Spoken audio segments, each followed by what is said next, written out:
Good morning friends, करें start? क्या नहीं, ऑप्शन थोड़ी बता रहा हूँ, पूछ थोड़ी रहा हूँ। चलिए, लास्ट लेक्चर में क्या देखा था? M1, M2, M3, M4, उसके बाद रिजर्व मनी नाम की एक चीज पड़ी थी, याद है क्या? एसेट साइड से और लाइबिलिटी साइड से of reserve bank of India. और आपको बोला था NM1, NM2, NM3 और L1, L2, L3 हम लोग पढ़ेंगे। तो आज के दिन हम वो देखते हैं। दिख रहा है new monetary aggregates and liquidity aggregates. NM1 मतलब न्यू मॉनेटरी और L1, L2, L3 मतलब लिक्विडिटी एग्रीगेट्स। ये कंटिन्यूएशन में, दो अलग अलग चीज नहीं है, ऐसे तो अलग अलग है लेकिन है कंटिन्यूएशन में। NM1 से स्टार्ट होके L3 पे खत्म होना, आई बात समझ में? है कंटिन्यूएशन में, ठीक है। तो स्टार्ट करते हैं। देखिए, ये देखने की जरूरत नहीं, ये जो दिख रहा है ना इतना पार्ट, ये सिर्फ ऐसे ही दिया हुआ है, इसको नहीं भी पढ़ो तो चलेगा। काम की बात ये है, जो ऊपर का पूरा डिस्कशन यहाँ समराइज किया हुआ है। अब ये आपको ध्यान में रखना पड़ेगा, इसमें मैं ज़्यादा आपकी हेल्प नहीं कर पाऊंगा, पूरा समझा तो दूंगा लेकिन क्या जोड़ने के बाद क्या आता है ये थोड़ा सा आपको ही ध्यान रखना पड़ेगा।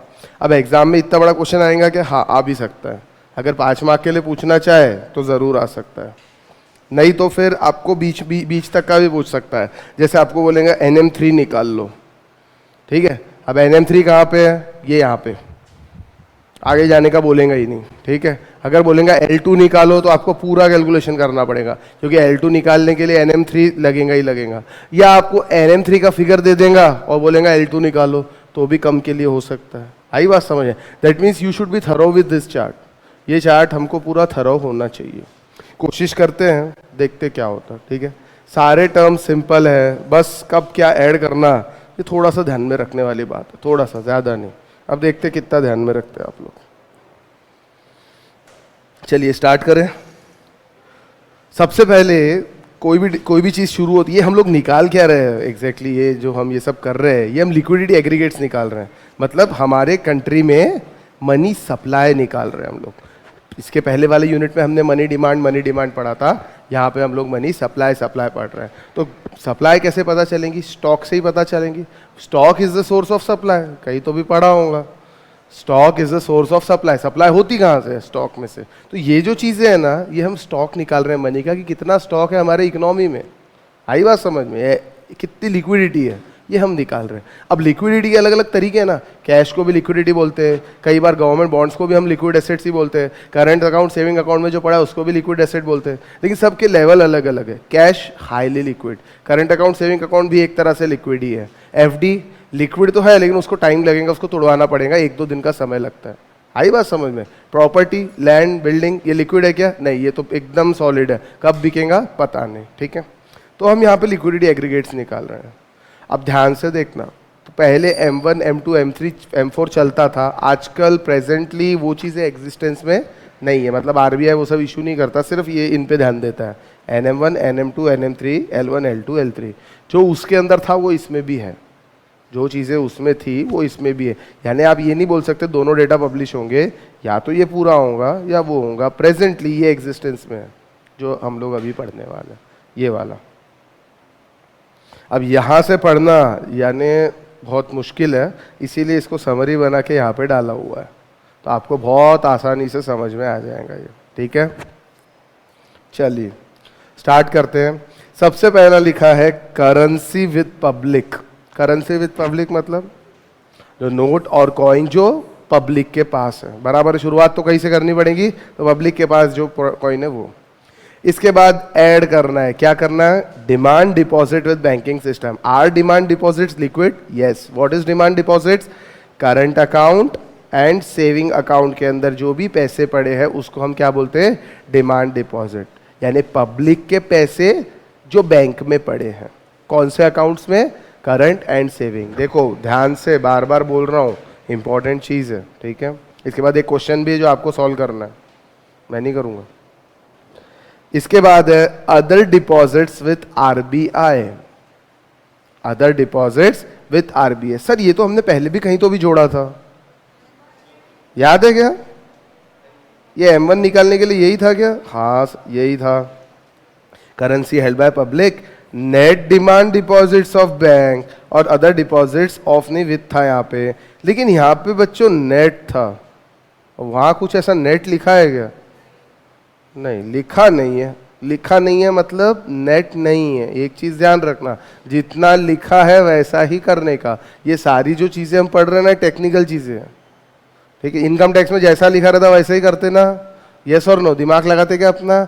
नहीं, वैसे ही जैसा लिखा है वैसा करने का, ठीक है। चलिए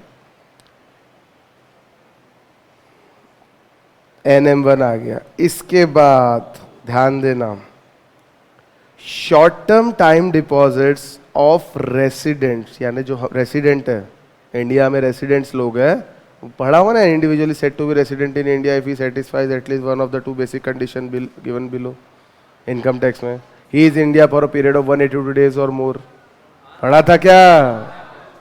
याद ही नहीं आप लोग तो कहा बोले आप लोग? तो वैसे जब मैं बोल रहा था चुपचाप बैठे थे। अच्छा हमें बोल रहा था इसलिए चुप बैठे थे, वाह क्या बात है, इतनी इज्जत।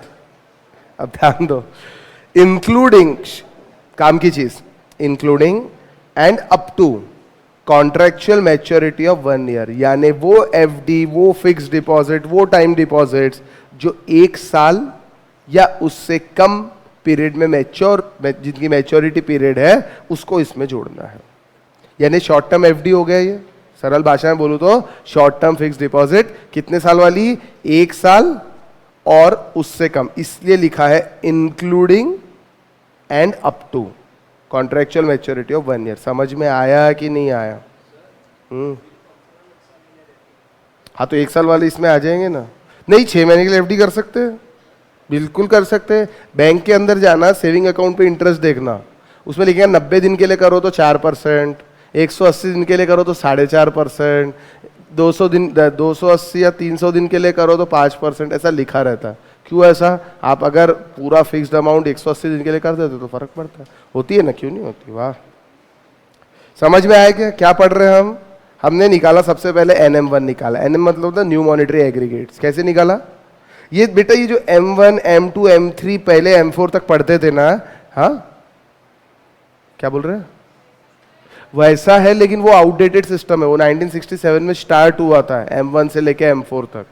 अभी इस वो हट चुका है, इसके जगह न्यू चीज इंसर्ट की है RBI ने, नया तरीका, जिसको NM1, NM2, NM3। ये N मतलब क्या? न्यू, पुराना हटा के new, new monetary 1, new monetary 2, new monetary 3, और आगे और लेकर चले गए L1, L2, L3। देखिए होता क्या है, पुराने समय में इतने फाइनेंशियल एसेट्स नहीं रहते थे, आजकल फाइनेंशियल एसेट्स बढ़ते जा रहे हैं, ठीक है। तो उस हिसाब से न्यू मॉनिटरी एग्रीगेट्स की हमको जरूरत पड़ी, ठीक है। ये समझ में आया क्या? Demand deposit with banking system, other deposits with RBI, NM1 निकल गया। और NM1 में मैंने क्या जोड़ा? फिक्स डिपॉजिट जोड़ दिया with contractual maturity, short term वाली कितना? एक लेस देन 1 ईयर और अप टू 1 ईयर, ठीक है। तो शॉर्ट टर्म जोड़ा तो लॉन्ग टर्म कहाँ जाएंगे? कहीं तो भी जाएंगे ना। अच्छा शॉर्ट टर्म ज्यादा लिक्विड है कि लॉन्ग टर्म ज्यादा लिक्विड है? सीधी बात है, शॉर्ट टर्म ज्यादा लिक्विड रहेगा, ठीक है। अब आ गया NM2 आ गया आपका। अब NM2 में देखो क्या कर रहे हैं, long term deposits of resident. अब ये क्या हुआ भैया? सर जो 1 साल तक मैच्योर हो रहा था वो ऊपर ले लिए, 1 साल से ज्यादा वाले भी तो रहते हैं ना, वो कहाँ डाल रहा है? वो यहाँ पे डाल रहा है, ठीक है। अलग अलग किया है, क्या कारण होगा अलग अलग करने का? मतलब शायद NM1 सबसे लिक्विड है, NM2 उससे थोड़ा ज्यादा लिक्विड है, NM3 उससे सॉरी डिसेंडिंग ऑर्डर है, NM1 सबसे लिक्विड है, NM2 उससे कम लिक्विड है, NM3 और उससे कम लिक्विड है। हाँ कि ना? इसका मतलब ये होता है। चलो ठीक है, देखते हैं। हाँ एक चीज और इसमें है, call term funding from financial institution. ये क्या होता है? कॉल और टर्म मतलब, कॉल और टर्म, देखिए टर्म मतलब एक टर्म के लिए दिया है, 1 साल, 2 साल, 6 महीने, 8 महीने, 10 महीने, कितना भी हो सकता है। अगर मैं आपको पैसा दे रहा हूँ, फॉर एग्जाम्पल आप लोग मेरे पास आते हो, सर हमको 1 लाख रुपए दो, मैं बोला ठीक है चलो दे देता हूँ, कब वापस दोगे? सर हमको 1 साल के लिए ज़रूरत है। मतलब ठीक है, मैं आपको 1 साल के लिए ये पैसा दे रहा हूँ, मतलब मैंने एक टर्म डिसाइड कर लिया आपके साथ, ठीक है। 1 साल के लिए, 1 साल पहले ना मैं मांगूंगा ना आप दोगे, 1 साल जैसी टर्म मैच्योर हो जाएगा, मैं आपसे पैसा मांगूंगा, आप मुझे वापस दे दोगे इंटरेस्ट के साथ, मैटर क्लोज। एक ऑप्शन और रहता है, मैं बोलूंगा मुझे भी पैसे की जरूरत है लेकिन अभी मेरे पास पड़े हैं, लेकिन मुझे कभी भी ये पैसे का काम पड़ सकता है, तो आप बोलते सर ठीक है आप दो, आपको जब चाहिए मेरे से 2 दिन पहले मांग लेना, मैं आपको 2 दिन बाद दे दूंगा। ऐसा भी हो सकता है ना। मैं बोला मुझे पैसे की ज़रूरत है लेकिन कब ज़रूरत है ये नहीं पता, इसलिए मैंने संभाल के रखे हैं। तो आप बोलते ठीक है सर अभी तो दे दो, मेरा कुछ बहुत ज़रूरी काम है, मैं आपको दे देता हूँ। और जैसा कि आपने बोला सर 2 दिन पहले मुझे बता देना, मैं आपको पैसे रिटर्न कर दूंगा, यानी मैं आपको 2 दिन पहले बताऊंगा भैया मुझे आज पैसे दे दो, आप बराबर 2 दिन बाद मुझे आके पैसे दे दो। इसको क्या बोलते हैं? कॉल। मैंने बुलाया भैया मेरे को मेरे पैसे दो और आपने दिए, इसको बोलते हैं कॉल। और उसको क्या बोलते हैं? टर्म। समझ आया कॉल और टर्म का मतलब?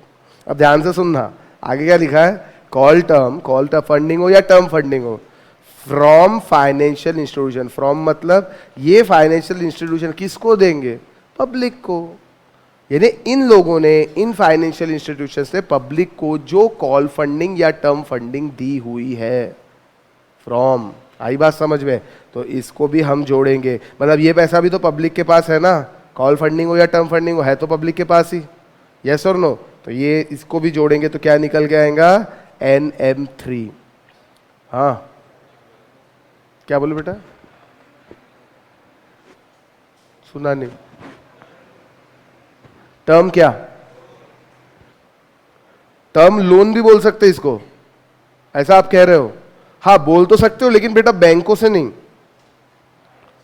यहां पे लिखा है फाइनेंशियल इंस्टीट्यूशन, लेकिन कहीं ऐसा नहीं लिखा है कि वो बैंकिंग फाइनेंशियल इंस्टीट्यूशन है कि नॉन बैंकिंग फाइनेंशियल इंस्टीट्यूशन है। अब या तो एक हो सकता है, इसको दोनों मान लो, चाहे वो बैंकिंग हो चाहे नॉन बैंकिंग हो। या नॉन बैंकिंग में इसलिए नहीं मान सकता, चांसेस कम है, क्योंकि आप नीचे नॉन बैंकिंग दिख रहा है आपको, नॉन बैंकिंग फाइनेंशियल कंपनीज, उसके बारे में, अरे यार उसके बारे में बात अलग से की है। या हम ये बोल सकते हैं यहाँ पे तो डिपॉजिट्स ऑफ बोला है, यानी पब्लिक ने जो डिपॉजिट किया है, तो हम ये भी बोल सकते हैं फाइनेंशियल इंस्टीट्यूशन दोनों भी हो सकते हैं यहाँ पे, चाहे वो बैंकिंग भी हो सकते हैं, बैंकिंग इंस्टीट्यूशन, या NBFC भी हो सकता। अब ध्यान से सुनना, जनरली टर्म लोन जो प्रोवाइड होता है वो बैंक प्रोवाइड करती है, यानी आपकी जो बैंक को सेविंग, जो बैंक को डिपॉजिट एक्सेप्ट करना अलाउड है और करंट सेविंग अकाउंट खोल सकते हैं। बैंक यानी क्या? जो डिमांड डिपॉजिट एक्सेप्ट कर सकती है, सिंपल डेफिनेशन है बैंक की। जो डिमांड डिपॉजिट एक्सेप्ट नहीं करती वो बैंक नहीं है, वो नॉन बैंकिंग है, ये एक डेफिनेशन है। क्योंकि जो नॉन बैंकिंग फाइनेंशियल इंस्टीट्यूशन है वो डिमांड डिपॉजिट एक्सेप्ट नहीं कर सकते, यानी वो करंट अकाउंट सेविंग अकाउंट खोल ही नहीं सकते। इसे यहाँ पे क्लैरिफाइड नहीं है फाइनेंशियल इंस्टीट्यूशन का मतलब, तो इसलिए या तो ये अज्यूम कर लो दोनों है, दोनों है तो फिर तो वो आपका जो बोल रहे हो आप लॉन्ग टर्म, क्या बोल रहे थे आप? टर्म लोन, तो वो इसके अंदर आ जाएगा, बिल्कुल आएगा, क्योंकि दिया किसने है? लोन आपने लिया है, दिया किसने है? फाइनेंशियल इंस्टीट्यूशंस ने। अब इंस्टीट्यूशंस लिखा है इसलिए शायद मैं बोल सकता हूँ बैंकिंग भी है और नॉन बैंकिंग भी हो सकता है, ठीक है, दोनों हम मान के चल सकते हैं, कोई प्रॉब्लम नहीं है उसके अंदर, ठीक है। तो इससे निकल के क्या आता मेरा? हाँ कॉल या टर्म, हाँ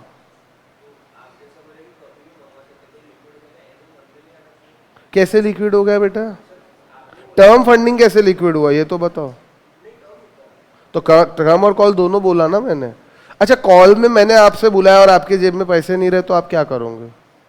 सर और 10 दिन का समय चाहिए, 15 दिन का चाहिए, तो इजीली लिक्विड है क्या? एकदम लिक्विड है क्या? जो हाईली लिक्विड है उसको L1 में, NM1 में रखना है, चांसेस नहीं, clear liquid. Demand deposit bank में जाओ आपको देंगे नहीं क्या? देंगे। आपके जेब में पैसा है वो लिक्विड नहीं है क्या? सबसे लिक्विड तो वही है। और डिमांड डिपॉजिट जो आपके करंट डिमांड डिपॉजिट है वो लिक्विड है, और अदर डिपॉजिट जो RBI के पास है, RBI के पास जो तो लिक्विड है ना भैया, नोट छापना तो उन्हीं का काम है, यानी प्योर लिक्विड, एकदम लिक्विडिटी, हाईली लिक्विड। ये प्रायोरिटी है, आप अगर सोच के देखोगे तो यही प्रायोरिटी है, क्योंकि देखो ना फिर लिखा है शॉर्ट टर्म। हाँ आप ये बोल सकते हो सर NM2 में इसको डाल सकते थे, क्योंकि देखो यहाँ पे तो सर आप 1 साल वाली बात कर रहे हो ना, तो सर NM2 में डाल सकते थे, लेकिन चीज समझो दोनों में फर्क है। दोनों में क्या फर्क है आपने मेन चीज देखा ही नहीं। ये जो है ना सेकेंड वाला, ये ऑफ रेसिडेंट है, मतलब लोगों ने बैंक में जमा किया। और ये क्या है पता है आपको? बैंकों ने लोगों को दिया। दोनों में फर्क है। आई बात समझ में?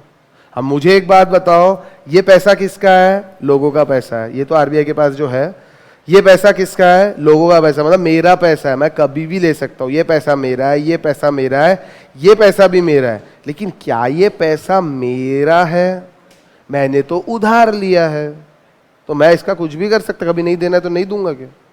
तो इसीलिए इसको थोड़ा कम लिक्विड डाला। आई बात समझ में? मतलब मेरा खुद का पैसा कहाँ है? ये तो दूसरे का पैसा है, उसने मुझे दिया। ध्यान दो, समझा? कोई डाउट? और वैसे तो ये रिजर्व बैंक ने बनाया हुआ है, इनको इस हिसाब से बनाना है। क्यों बनाया है तो इसका कोई रीजन नहीं है, आप सिर्फ अंदाजा लगा सकते हैं। ठीक है, ये एक फॉर्मेट है ये निकालने का। इन लोगों ने उस हिसाब से अपने समझ के हिसाब से प्रायोरिटी सेट की है। अब यहां निकल के आ गया हमारा NM3।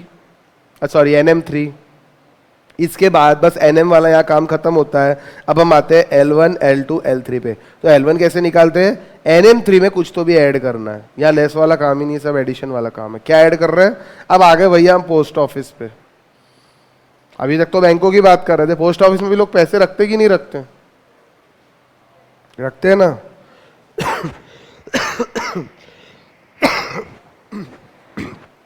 All deposits with post office saving bank excluding NSC। कहीं तो भी पढ़ा था ये चीज भी, याद है क्या? M4 के अंदर NSC को हटाते थे, बस वही वाली बात है। All deposits with post office saving bank excluding NSC, ये भी ऐड कर सकते हैं। ठीक है, इसको ऐड करेंगे तो निकल के क्या आएगा? L1। ठीक है, अब देखो बड़ी विचित्र चीज है, ध्यान से सुनना। दो चीजें और ऐड करनी है। टर्म डिपॉजिट विथ, यानी पब्लिक ने जो डिपॉजिट किया कहां पे? With term lending institution and refinancing institution. ये क्या होता है? ये क्या होता है? टर्म डिपॉजिट, कॉल नहीं बोला, सिर्फ टर्म बोला, यानी 1 साल 2 साल 6 में, whatever may be the term. किसके पास? With term lending institution. अब ये टर्म लेंडिंग इंस्टीट्यूशन यानी बैंकिंग इंस्टीट्यूशन है क्या? हाँ या ना? मैं बोलता नहीं। पूछो क्यों? ऊपर आ गया ना भैया, short term deposit of resident, long term deposits of resident, ऊपर ले लिया। लिया कि नहीं लिया? तो वो कौन होंगे? वो बैंक वाले हैं। तो ये कौन हुए? ये जो बैंक के अलावा भी, बैंकिंग के अलावा भी फाइनेंशियल इंस्टीट्यूशन रहते कि नहीं, जो हमको लेंडिंग करते हैं, उधार देते हैं। यस और नो? हाँ, ऊपर कहाँ आया? कहाँ आया बताओ? ये बोल रहे हैं? एक सेकंड, ये बोल रहे होंगे बेटा, ये फ्रॉम फाइनेंशियल इंस्टीट्यूशन, मतलब उन्होंने जो अपने को दिया। यानी आप और हम है, मैं फाइनेंशियल इंस्टीट्यूशन है, आप कस्टमर हो, मैंने आपको दिया, वो यहां पे आएगा। और ये क्या है? विथ, यानी आपने मुझे दिया। जो पब्लिक का पैसा इन लोगों के पास है। आई बात समझ में? बोल रहा हूं बार बार, समझने वाली चीज है। समझा कि नहीं समझा? पब्लिक का पैसा, आखिर और रट्टा ही मारना है, मतलब ध्यान रखना, लेकिन पहले चीज तो समझ लो क्या याद करना है हमको। ठीक है, with term lending institution and refinancing institution. कौन से डिपॉजिट? टर्म डिपॉजिट, कॉल वाली बात ही नहीं है। ठीक है, एक चीज और लिखी है, term borrowing bye financing institution and certificate of deposits issued bye financial institution. मतलब क्या हुआ इसका? लोगों से इन लोगों ने बोरो किया, लोगों से इन लोगों ने बोरो किया। ये चलते कैसे हैं? कम रेट ऑफ इंटरेस्ट में लोगों से लेते हैं, ज्यादा रेट ऑफ इंटरेस्ट में लोगों को देते हैं। यही तो बिजनेस होता है ना फाइनेंशियल इंस्टीट्यूशन का, और क्या होता है? यस और नो? डिपॉजिट्स एक्सेप्ट करना, डिपॉजिट देना।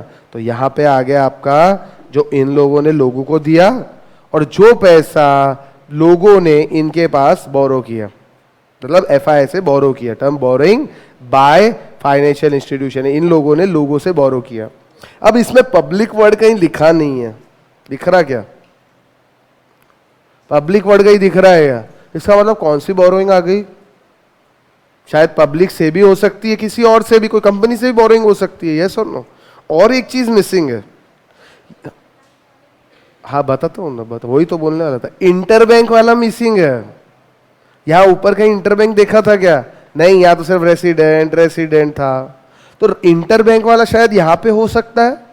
यानी बोरोइंग मैंने किससे करी? इंटरबैंक से भी करी तो यहाँ आ जाएगा। मैंने डिपॉजिट अगर किसी इंटरबैंक को दिया तो भी आ जाएगा। आई बात समझ में? वहां पे इंटरबैंक के माइनस करते थे, नेट हटाते थे, याद होगा आपको M1 में। इंटरबैंक वाला यहां भी आ जाएगा। और एक तीसरी चीज जो आपने नोटिस नहीं किया, यहां पे सिर्फ रेसिडेंट रेसिडेंट की बात थी, तो नॉन रेसिडेंट लोग कहां जाएंगे बेचारे? यहां पे आएंगे। यहां कहां लिखा है कि रेसिडेंट ही चाहिए या नॉन रेसिडेंट ही चाहिए? बताओ। सिर्फ लिखा है कि टर्म डिपॉजिट जो इनके पास है, चाहे वो रेसिडेंट के हो चाहे वो नॉन रेसिडेंट के हो, और टर्म बोरिंग जो इन्होंने लिया, चाहे वो रेसिडेंट से लिया हो चाहे नॉन रेसिडेंट से लिया, चाहे किसी कंपनी से लिया, किसी से भी लिया, XYZ, वो दोनों चीजें यहां पे आ जाएंगी। इसके बाद एक चीज और ध्यान रखना, यहां पे एक और लिक्विडिटी एग्रीगेट 2 जो निकल के आता, उसके बाद भी इनका पेट नहीं भरा, तो एक और लिक्विडिटी एग्रीगेट नंबर 3, इसमें लिखा है public deposits of NBFC। Public deposits of NBFC, इसका मतलब क्या हुआ? वर्ड का मतलब बताओ ना। पब्लिक डिपॉजिट्स ऑफ NBFC, यानी अगर मैं NBFC हूं, इफ आई एम NBFC जैसे नॉन बैंकिंग फाइनेंशियल इंस्टीट्यूशन, तो इसका मतलब क्या हुआ? मेरे जो पब्लिक के पास पैसे पड़े हैं, मेरे जो किसके पास पैसे पड़े? पब्लिक के पास पैसे पड़े। भाई आपने अगर बैंक में डिपॉजिट किया तो आप क्या बोलेंगे? मेरी FD, my deposits with bank, my deposits with bank. और बैंक क्या बोलेंगी? बैंक क्या बोलेंगी? और बैंक अगर आपको देंगी क्या बोलेंगी? माई डिपॉजिट्स विथ पब्लिक, यस और नो। वैसे ही यहाँ पे पब्लिक डिपॉजिट्स, पब्लिक में जो डिपॉजिट पड़े किसके? बैंक के। कौन सी बैंक? NBFC। बैंक नहीं है ये, नॉन बैंकिंग फाइनेंशियल कंपनीज है। तो NBFC और बैंकों में फर्क क्या है? फर्क है कि नहीं, पहले ये बताओ। हाँ बहुत ज्यादा फर्क है सर। क्या फर्क है? सबसे बड़ा फर्क, डिमांड डिपॉजिट्स एक्सेप्ट नहीं कर सकते, current account, saving account. Banking business के लिए RBI एक्ट में रजिस्टर होना जरूरी है। वैसे तो NBFC के लिए भी RBI से लाइसेंस लेना पड़ता है, लेकिन NBFC के लिए नॉर्म्स बहुत अलग है और इनके लिए नॉर्म्स बहुत अलग है। ठीक है, वो RTGS फैसिलिटी, इंटरनेट बैंकिंग, ये सब चीज़ें इनमें नहीं रहती। ठीक है, ये सब चीज़ें से फर्क रहता है। तो ये अगर ऐड करते हैं जो इनके पब्लिक के पास डिपॉजिट पड़े हैं, तो लिक्विडिटी एग्रीगेट नंबर 3 निकल के आता है, जिसको बोलते हैं L3। अब एक चीज ध्यान रखना, सबसे ज्यादा लिक्विड ये है, लीस्ट लिक्विड अगर NM की बात करो तो ये है, और उससे लीस्ट में जाओगे तो सबसे लो लिक्विड आपका L3 है। अब ये क्यों निकालते सर ये 3-3 अलग अलग चीजें? ये इसीलिए निकालते कंपैरिजन के लिए। अब मुझे कंपेयर, मान लीजिए L1 और L2 में कंपैरिजन करना है, तो मैं कर सकता हूं। L1 क्या होता है भैया? ये सब इंक्लूड होके L1 आता है। L1 क्या होता है? ये सब इंक्लूड होके L1 आता है। तो भैया L3 L2 क्या होता है? सर ये दो चीजें इंक्लूड करके L2 आता है। यानी मैं ये कंपेयर कर सकता हूं मेरे इकोनॉमी में ये दोनों चीजें कितनी है, ये दोनों चीजें कितनी है। अगर RBI को पता करना है तो क्या हो गया? अरे भाई L1 समझ लो, आपको मालूम है L1 में ये सब चीजें आ गई, ये भी मालूम रहता है, और L2 निकालना है, तो L1 और L2 में क्या फर्क है? ये दो चीज का फर्क है सर। तो ये पता कर सकते कि नहीं कि ये दो चीजें हमारे इकोनॉमी में कितनी है। अगर ये और ये फिगर आपको दे दिया तो दोनों को माइनस कर दो।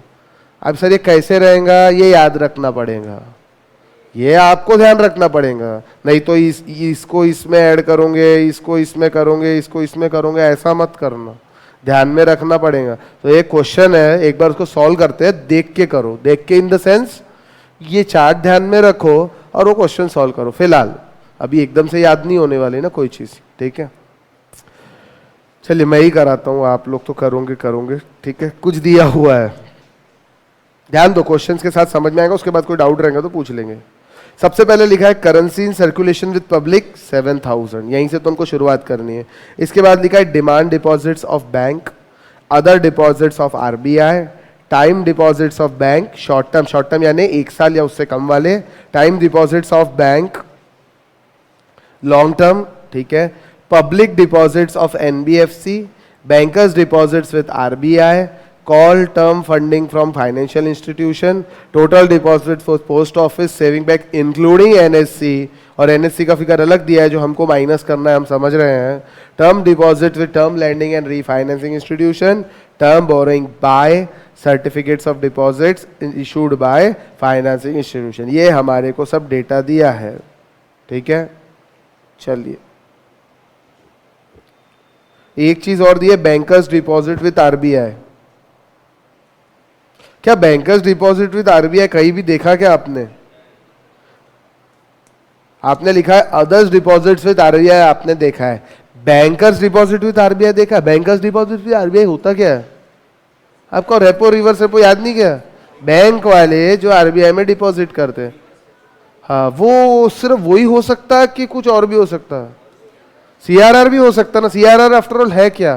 Cash reserve ratio that is to be maintain with RBI, यानी वो पैसा उठा के करते क्या, वो आरबीआई में देते। एसएलआर भी हो सकता नहीं, एसएलआर अपने पास रहता है। एसएलआर मतलब होता क्या है? Statutory liquidity ratio, that means you have to maintain a certain amount of your current liabilities or time that is time deposit, time liabilities and demand liabilities in certain liquid assets which are prescribed by RBI. Equity share हो सकते, gold हो सकता है, कुछ भी हो सकता है। उस फॉर्म में आपको अपने पास रखना है, आरबीआई को देना नहीं है। कितने जोर से हाँ बोले? हाँ सर, हाँ पढ़ाया था मैंने फाउंडेशन में, मेरे को याद है। चलिए जाने दो, स्टार्ट कहां से करूं? चलो आप बोले वहां से स्टार्ट करता हूं। सबसे पहले क्या लिखूं? स्टार्ट कहां से करते हैं हम? करेंसी विद पब्लिक, सही तो है, मेरे को ही मालूम है ना। करेंसी विद पब्लिक, पब्लिक के पास कितने पैसे भैया? 7,000 रुपए, 7,000 करोड़ है। हाँ, ये 7,000 करोड़, रुपीज इन करोड़, ठीक है। ठीक है, यहाँ पे क्या ऐड करना है बताओ? सब कुछ ऐड करना है, एक अच्छी बात है, लेस करने वाला काम ही नहीं है, ठीक है। क्या ऐड करूं? सबसे पहले ADD, सबसे पहले आपको ऐड करना है demand deposits with banking system. ये देख लो demand deposit with banking system कितना है भैया? दिया है क्या? हाँ, डिमांड डिपॉजिट्स ऑफ बैंक कितना दिया हुआ है? बैंक के पास जो डिमांड डिपॉजिट्स है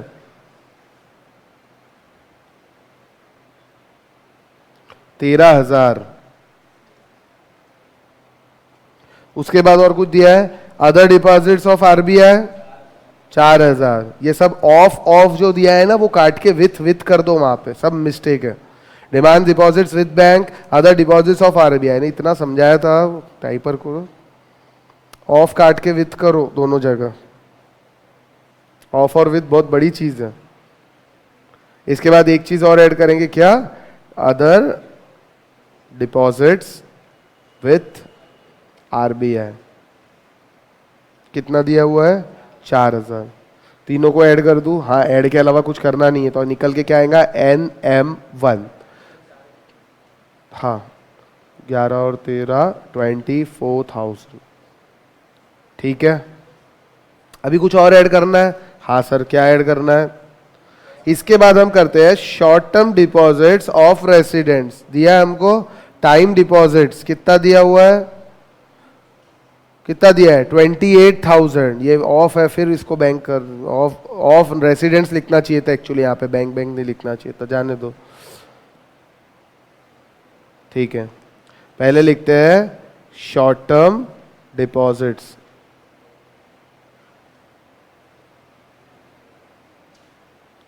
कितना दिया हुआ है? 28,000। इसमें से क्या निकल के आएंगे? दोनों को ऐड करेंगे तो बोलो ना, NM2। और NM3 के लिए क्या करना है? लॉन्ग टर्म डिपॉजिट्स ऐड करना है, ठीक है। क्या ऐड करूं? Long term deposits. और कुछ ऐड करना पड़ता है NM3 के लिए? हाँ, पहले लॉन्ग टर्म डिपॉजिट कितना दिया बेटा? 64,000, ठीक है। और उसके बाद और कुछ ऐड करना है? हाँ, क्या करना है देख लेते हैं। आपको उसके बाद ऐड करना है कॉल या term funding from financial institution, कुछ दिए है क्या? कॉल या term funding? Call term funding for financial institution left side में दी हुई है, ये देख लो, ये दी है कॉल टर्म फंडिंग। कितनी दी है? 10,000। तो ऐड कर देता हूं मैं 10,000 अगेन, कॉल टर्म फंडिंग 10,000। अब क्या निकल के आएगा मेरा? NM3। बताओ टोटल कितनी हो रही? 1,26,000। NM3 निकल के आया। अब कहा जाना है? L1 पे। NM3 में क्या ऐड करते जो L1 आता? All deposits with post office saving bank excluding NSC। चलिए ठीक है, total deposit with post office saving bank दिया है 19,000 which is including NSC। NSC हटा दूं? हाँ, 19 माइनस 3 गए, कितने बचेंगे? 16,000। तो कुछ नहीं करना है इसमें, मुझे 16,000 ऐड करना है। Add all deposit with post office saving bank excluding NSC। कितना आता है? 16,000। इसको ऐड करता हूं तो क्या निकल के आएगा? NL1 लिक्विडिटी एग्रीगेट 1 कितना है? 1,42,000। इसके आगे क्या निकालना है? L2 निकालना है। L2 के लिए क्या करना पड़ेगा? देख लिखा है, term deposit with term lending institution and refinancing institution, term borrowing by financial institution and certificate of deposits issued by financing institution. ऐसा कुछ दिया है क्या? हाँ, term deposit with so and so 9,000, term borrowing bye so and so 5,000। कुछ नहीं, दोनों को ऐड कर दो। एक ऐड करूंगा 9,000, दूसरा ऐड करूंगा 5,000। 9 और 5 होते 14,000 इसमें ऐड किया तो क्या निकल के आएगा? L2 कितना होता है इसमें? 14,000 ऐड किया तो 1,56,000। अब L2 से आगे कहाँ जाते हैं हम लोग? L3 पे। तो L3 कैसे निकालते हैं? कुछ तो भी ऐड करना है। पब्लिक डिपॉजिट्स ऑफ NBFC दिया है क्या बेटा? कुछ कहाँ दिया है?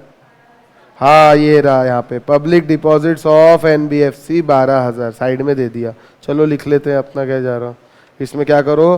12,000 रुपये और ऐड कर दो तो आपका आ जाएगा L3। कितना आएगा? 1,68,000। तो एक चीज तो सिंपल सी बात है, ये टेबल आपको इसमें कुछ कोई हेल्प नहीं कर सकता मैं आपकी, ना कोई ऐसा शॉर्टकट है जो टेबल याद हो। मुझे इतना मालूम है कि NM3 तक याद करना बहुत आसान है, लेकिन उसके आगे थोड़ा सा आपको ध्यान रखना पड़ेगा। ठीक है, चलिए आगे चलें। लगाओ आगे। अब कुछ इंटरेस्टिंग चीजें हैं आज। देखो, कल अगर पढ़ लेते तो कितना अच्छा रहता, लेकिन कल भी नहीं होता उतनी देर में। आज 1.25 घंटा लग गया हमको। चलिए, डिटरमिनेंट्स ऑफ मनी सप्लाई। कौन डिटरमाइन करता है आपकी मनी सप्लाई? ओरिजिनली देखिए, दो चीज है इसमें। ओरिजिनली कौन डिटरमाइन करता और अनओरिजिनली कौन डिटरमाइन करता? ओरिजिनली तो RBI से। ओरिजिनेटर कौन है? कौन शुरुआत करता मनी सप्लाई की? Reserve bank of India, obviously. ठीक है, वैसे ये चीज काम की नहीं है, काम का सबसे ज्यादा ये है कंसेप्ट ऑफ मनी मल्टीप्लायर। आपको मनी मल्टीप्लायर समझता है क्या होता है? आपने इन्वेस्टमेंट मल्टीप्लायर पढ़ा था, याद है क्या? यानी गुलाटी मार के कितने गुना एक्स्ट्रा होगा। कई बार हम 100 रुपए लगाते हैं और हमको रिटर्न 200 का मिलता है। What is the multiplier? 2। 100 रुपए लगाते हैं, रिटर्न 300 का मिलता है। What is multiplier? 3। यानी 100 लगाया, 3 गुना बढ़ के मिला। ठीक है, वैसे ही एक मनी मल्टीप्लायर नाम की भी चीज है जो मनी सप्लाई से रिलेटेड है। मतलब अगर मैं 100 रुपए सप्लाई करूंगा तो बाजार में 200 सप्लाई हो जाएंगे। What is the multiplier? 2। मैं 100 रुपए सप्लाई करूंगा, बाजार में 1,000 रुपए हो जाएंगे। What is the multiplier? 10। ऐसा होता है क्या? नहीं होता? आप बोलो, होता कि नहीं होता? होता है सर, आप बोल रहे हो तो होता ही होगा। कि कैसे होता, चलो बताओ। हाँ, बैंक, फॉर एग्जाम्पल आपके पास 1,000 रुपए है, आपने बैंक में डाल दिया, ठीक है, आपने बैंक में डाला, बैंक उसका क्या करेंगे, अचार डालेंगी क्या, किसी और को देंगे, लेकिन कितना, पूरा 1,000। बैंक रिजर्व रेशो जो रखना है वो रखेंगी और उसके बाद देंगी। Just imagine the reserve ratio requirement is 10% for example, यानी अब क्या होगा, 1,000 रुपए 10% बैंक रख देंगी वही आरबीआई के नॉर्म्स के कारण, और बचा लोन कितना, ज्यादा से ज्यादा कितना बांट सकती है, 900 रुपए का। वो 900 रुपए मैंने विड्रॉल कर लिए बैंक से, मैंने अपनी बैंक में जमा कर दिए। चीज समझ रहे नहीं समझ रहे, रुको, आपको क्या सब डेमो दिखाना पड़ता है, ये देखो। समझ लीजिए, bank number A, bank number B, bank number C, bank number D, ये सब बैंकों के नाम है, ठीक है। और मिस्टर पी नाम का एक आदमी आता है, ये क्या करता है, बैंक में डिपॉजिट करता है 1,000 रुपया। कौन सी बैंक में, ए बैंक में, बराबर है। और मान लीजिए थोड़ी देर के लिए रिजर्व रिक्वायरमेंट जो आरबीआई की नॉर्म्स है वो 4% सीआरआर है और स्टैट्यूटरी लिक्विडिटी रेशियो 20% के आसपास है, अप्रोक्सीमेटली 24% रखना है, लेकिन हम 10% पकड़ते हैं फॉर सेक ऑफ कैलकुलेशन, ठीक है। 10% रिक्वायरमेंट रिजर्व। तो अभी ए बैंक क्या करेंगी, इसमें से 100 रुपए रिजर्व के नाम पे रख लेंगी और 900 रुपए तक लोन बांट सकती है। हाँ, पूरा के पूरा बांट दिया। किसको दिया, मिस्टर क्यू नाम के आदमी को, इसने 900 रुपए लोन सैंक्शन कर दिया। अब ये क्यू क्या करेगा, 900 रुपए निकाल लेगा इस बैंक से और अपनी बैंक बी नाम की बैंक में जमा कर देगा 900 रुपया, हाँ कि ना, ठीक है। अब ये बैंक क्या करेंगी बेटा, 90 रुपए रख लेंगी, 810 रुपए तक लोन दे सकती है मैक्सिमम। हाँ, mister Q P Q R, mister R नाम के आदमी से ये लोन दिया जाता है और ये पैसा निकाल के वो अपनी बैंक में जमा कर देता है सी बैंक में। कर सकता कि नहीं कर सकता, बिल्कुल कर सकता है। या किसी और को उसने चेक दे दिया तो उसने जमा कर दिया। अब यह 810 रुपए का सी बैंक क्या करेंगी, 81 माइनस करेंगी, बचा कितना, P Q R mister S को ये लोन दे दिया, मिस्टर एस यहाँ जमा कर देता है 729 अपने बैंक में। अब मिस्टर बैंक डी क्या करेंगी, 72.9 रख लेंगी और बचेगा क्या। ये चक्कर चलता रहेगा चलता रहेगा चलता रहेगा, कहाँ तक, जब तक ये पैसा जीरो नहीं हो जाता। अभी तो जीरो होगा ना पैसा कि नहीं होगा, ऑब्वियसली होगा। तो ये चक्कर कितने बार घूमेगा आपको क्या लगता है, 1 बार 2 बार 3 बार तो हो गया, कितनी बार जाएगा, माइनस करते जाओ सर, माइनस माइनस माइनस, ऐसा और ऐसा करते, तो ऐसा करते बैठेंगे कि हम नहीं। लेकिन एक चीज आपने नोट की, सिर्फ 1,000 रुपए का नोट जमा हुआ था ए नाम की बैंक में, उससे कितना क्रेडिट क्रिएशन हो गया। देखो, बैंक ने इस 1,000 रुपए के ये 900 क्रेडिट क्रिएशन हुआ, या 810 का अलग क्रेडिट क्रिएशन हुआ, ये 729 का अलग क्रेडिट क्रिएशन हुआ, 729 में से 72.9 गए और क्रेडिट क्रिएशन हुआ। मतलब इतने लोगों को उधार बांटा कि नहीं बांटा, यानी इसने 900 रुपए यूज किया, इसने 810 यूज किया, इसने 729 यूज किया और एक टी नाम का आदमी होगा वो और यूज करेगा, यस और नो। यानी 1,000 रुपए के कारण लोग कितना यूज कर रहे हैं। यानी 1,000 की सप्लाई हुई थी स्टार्टिंग में कितनी सप्लाई हुई थी, 1,000 की सप्लाई हुई थी, लेकिन ये कितनी बार सप्लाई बढ़ गई। देखो ना, total supply, total money supply क्या बोलूंगा मैं, अरे टोटल मनी सप्लाई आप निकालते ना M1, क्या जोड़ते उसमें, करेंसी विद पब्लिक, तो ये भी पब्लिक के पास है, ये भी पब्लिक के पास आ गया, ये भी पब्लिक के पास आ गया और ये भी पब्लिक के पास आ गया, हाँ कि ना। तो ये सबकी टोटल तो लिक्विडिटी मनी सप्लाई बढ़ी कि नहीं बढ़ी, लेकिन इसके अगेंस्ट में बैकिंग कितना है, सिर्फ 1,000 रुपया बैकिंग है, हाँ कि ना। यही 1,000 घूम रहा है ना कि नहीं घूम रहा, इसको बोलते हैं मनी मल्टीप्लायर। और मनी मल्टीप्लायर फिर डिपेंड किस पे करेगा, money multiplier will depend on the monetary base. और मॉनेटरी बेस कौन बताता है, रिजर्व बैंक ऑफ इंडिया। जैसे रिजर्व रिक्वायरमेंट रेशियो, आई बात समझ में। अभी मैं जितना बड़बड़ कर रहा हूँ ना, ये सब छाप के भी दिया है, पता है आपको, ये छाप के दिया है मैंने पेज नंबर 3.2 पे। इस पे लिख, इसी को क्रेडिट मल्टीप्लायर भी बोलते हैं ना, जो आप उधार बांट रहे हो। दिख रहा क्या कि नहीं दिख रहा, अरे कुछ तो बोलो, हाँ दिख रहा है। मतलब credit multiplier is equals to 1 upon required reserve ratio. देखो यहां दिखाता हूं आपको, ये देखो क्रेडिट मल्टीप्लायर जितना बोला पूरा बराबर, ये देखो 1000, 900, 810, ये पूरा पूरा पूरा सब कुछ लिख के दिया है, 719 सब लिख के दिया है। ठीक है, इसका मतलब क्या हो रहा है, एक फॉर्मूला बनता है credit multiplier is equal to 1 upon required reserve ratio. तो ये साबित कर सकते हैं हम, हाँ साबित कर सकते हैं सर, कोई प्रॉब्लम नहीं, साबित करके बताऊं। ये देखो, ये क्वेश्चन देखो 6 नंबर का, compute the credit multiplier if required ratio ratio is 4%, 10%, 20%।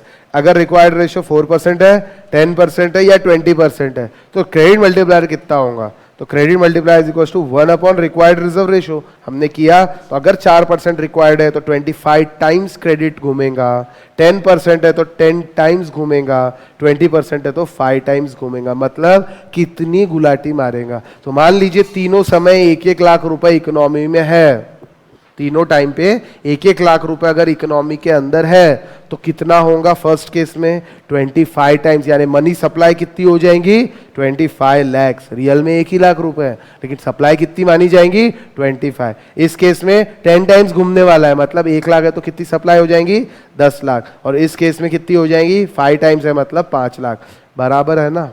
अगर मैं रिजर्व ज्यादा जेब में रखता हूं और बांटूंगा कम तो उतना कम सप्लाई होगा कि नहीं होगा। आपके पास 1 लाख रुपए है और आप पूरे के पूरे अपने जेब में ही रखते हो, इकोनॉमी में लगाते ही नहीं हो, तो मनी सप्लाई बढ़ेगी क्या, बढ़ ही नहीं सकती। आप 1 लाख के पूरे 1 लाख बैंक में डिपॉजिट करते हो तो मल्टीप्लायर उतना ज्यादा रहेगा। आप 1 लाख के बदले 50,000 ही डिपॉजिट करते हो तो मल्टीप्लायर कम होगा। वैसे ही बैंकों में एप्लीकेबल होता है। बैंक के पास जो पैसे आते हैं, अब बैंक उसमें से कितना बांटती है उस पर मल्टीप्लायर डिपेंड करेगा। बैंक के कितना बांटेंगी, पहले रिजर्व रेशियो का रिक्वायरमेंट रहेगा, वो रखना पड़ेगा, जो बचेगा वो बैंक बांटेंगी। तो अगर रिक्वायर्ड रिजर्व रेशियो ज्यादा तो बैंक कम बांटेंगी, बैंक कम बांटेंगी तो मल्टीप्लायर कम होगा। यस और नो। और रिक्वायर्ड रेशियो अगर कम है तो बैंक ज्यादा बांटेंगी, और जितना ज्यादा बांटेंगी उतना मल्टीप्लायर बढ़ेगा। ये देख लो, साबित होता है इससे।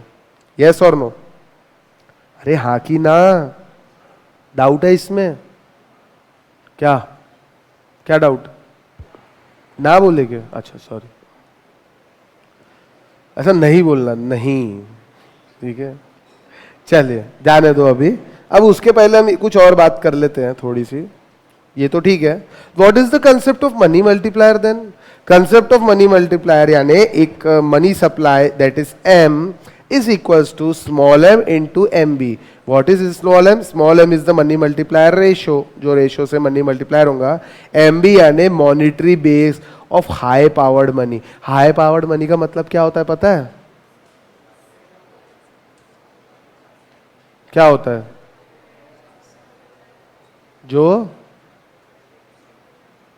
कहीं तो भी पढ़ा था ना, हाई पावर्ड मनी कौन इशू करता है, high powered money central bank यानी रिजर्व बैंक। ठीक है, मत चिंता करो, यहाँ पे लिखा हुआ है, यहाँ पे आगे लिखा हुआ है। ठीक है, अभी के लिए सिर्फ इतना ध्यान में रखो, इसका एक्सप्लेनेशन आगे पढ़ा रहा हूं। ठीक है, then what will be the money multiplier. अरे m is equal to small m into B, और अगर मुझे स्मॉल m निकालना है तो m divide by M B. हाँ कि ना, ऐसा कर सकता कि नहीं कर सकता, मैथमेटिक्स, इसको इधर ले जा सकते ना, हाँ ले जा सकते हैं। m is what, m is the money supply, M B is the monetary base. जितना ज्यादा ये रहेगा, जितना ज्यादा मॉनेटरी बेस रहेगा उतना मनी सप्लाई ज्यादा रहेगा कि कम रहेगा, बताओ।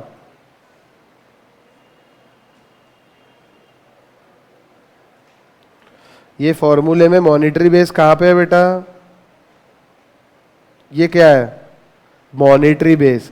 अगर मैं इसको बढ़ाते जाऊं बढ़ाते जाऊं बढ़ाते जाऊं तो मनी सप्लाई बढ़ेगी कि कम होंगी, ऑब्वियसली बढ़ेगी। और मल्टीप्लायर पे भी डिपेंड करता है, यस और मनी मल्टीप्लायर कितना है। लेकिन मनी मल्टीप्लायर किससे फर्क, मतलब किसके आके निकलता कैसे है, मनी मल्टीप्लायर जब तक मॉनेटरी बेस पता नहीं चलेगा तब तक कैसे निकलेगा।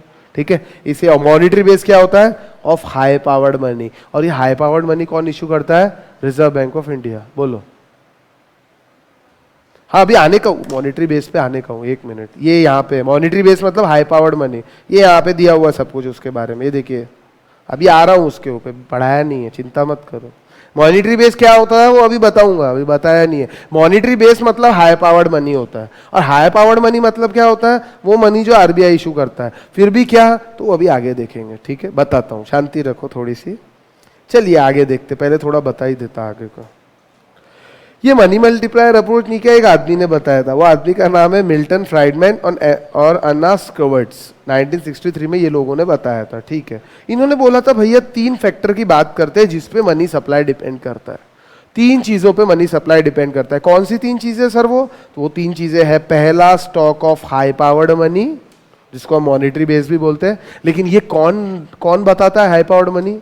ये बताता है reserve bank of India. That means it represent the behaviour of central bank, that means reserve bank. आगे लिखा है the ratio of reserves to deposit. ये क्या होता है? सीआरआर, एसएलआर, सिर्फ उतना ही कि और कुछ भी हो सकता है।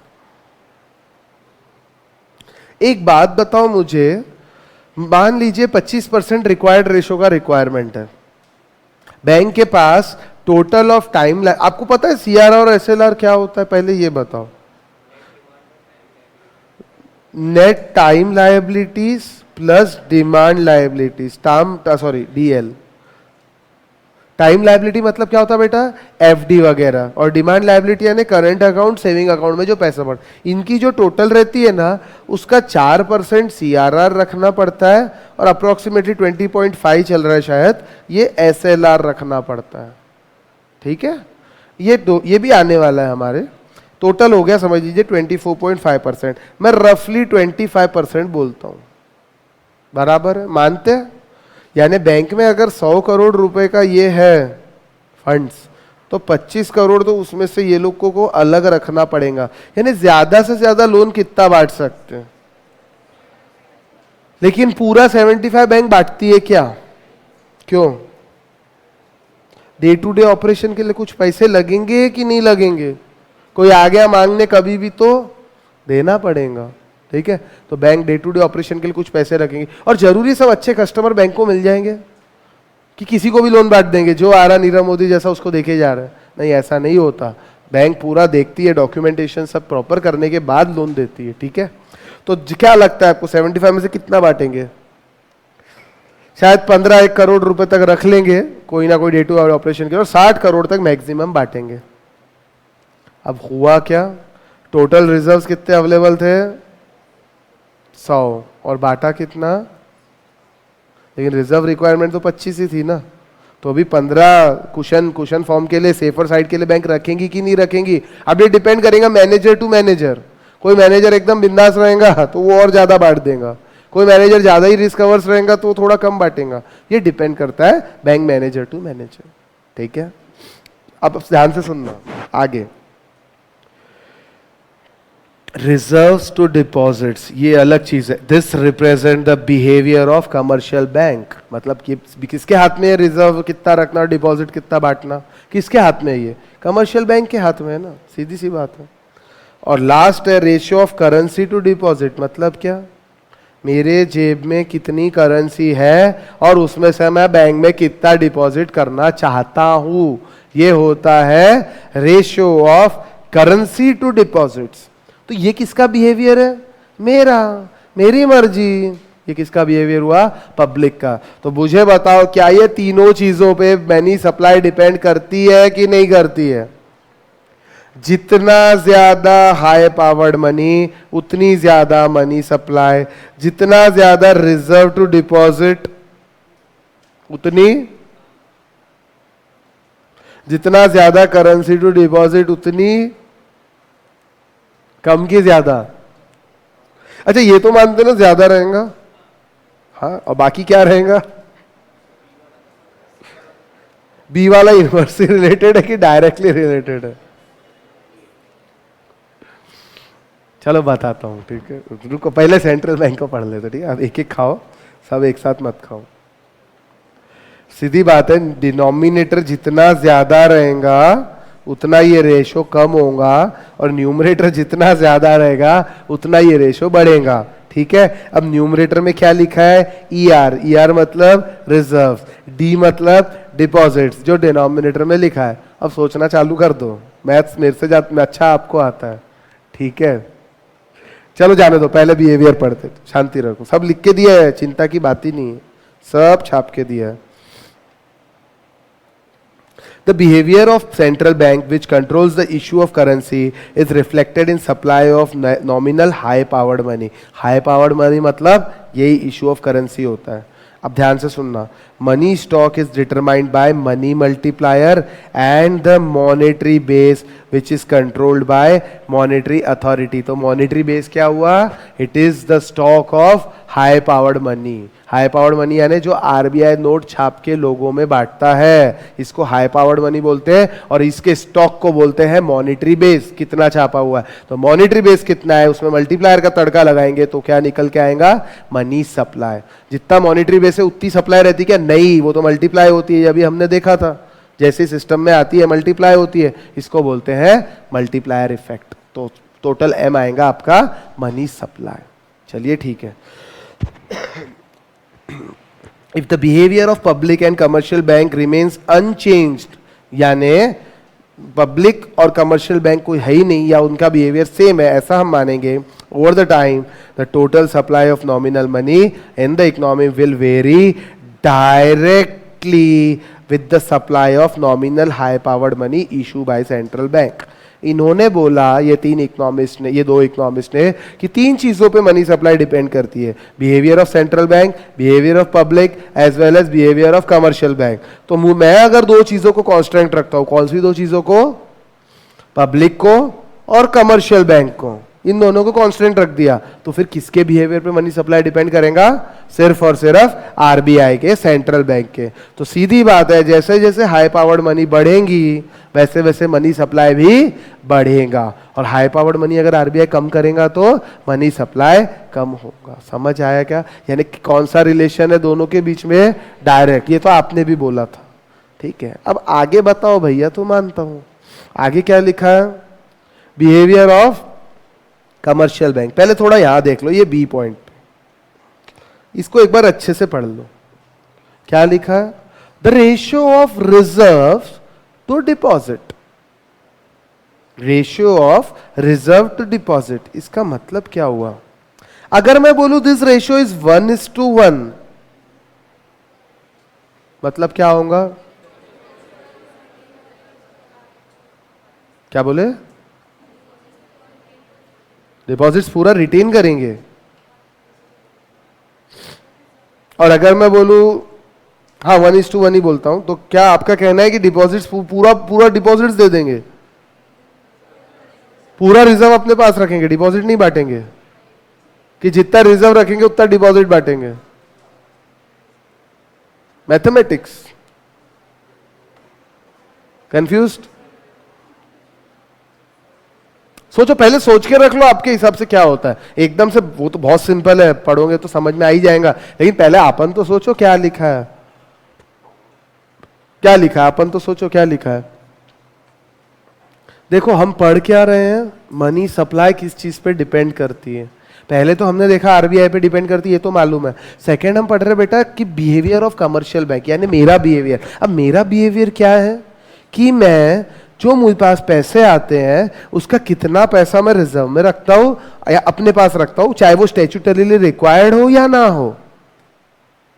चाहे वो स्टैट्यूटरीली रिक्वायर्ड हो, वो तो मजबूरी में रखना पड़ेगा, लेकिन स्टैट्यूटरीली अगर रिक्वायर्ड नहीं है तो भी तो मैं मेरे पास रिजर्व रख सकता कि नहीं रख सकता? As a being bank manager, yes I can. और बचा मैंने कितना डिपॉजिट दिया,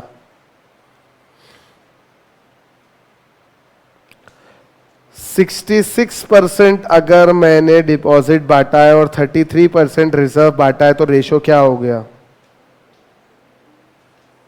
हाँ कि ना? 50-50 रेशो क्या हुआ?